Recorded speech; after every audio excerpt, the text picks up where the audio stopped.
Hey, very good morning to you. It is the 12th of September 2020, and this is your friend Angus Buchan with a thought for the day.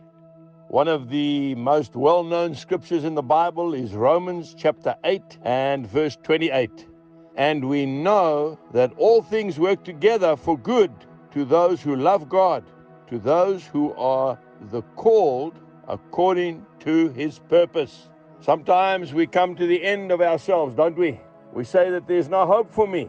That is often the very time that God reveals himself to us. Remember that Jesus is not controlled by your circumstances.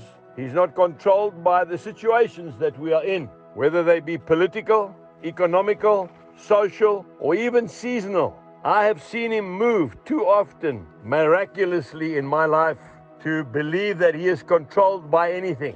When we call upon his name, his beautiful name, then we see him in his most magnificent ways. My dear wife, Jill, and I just took it upon ourselves to get in our motor car and to drive to the most beautiful flower garden I have ever seen in my entire life. And I've had the privilege of traveling the world.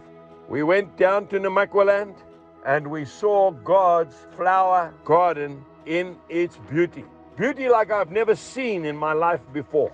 Out of the dry land. Folks, I want to tell you that they have not had rain there in some places for over 6 years.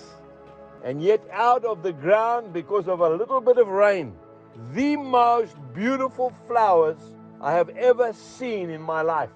Fields of yellow flowers, adjacent to them, mauve flowers in fields, daisies of orange, of white, of blue, etc. We saw Jesus in action in the midst of this horrific drought.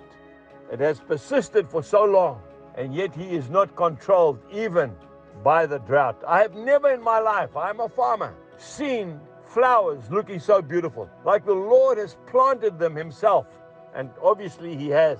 I want to say to you today, I don't know what your situation is, but lift up your eyes and remember, Jesus is ultimately completely in control of your life.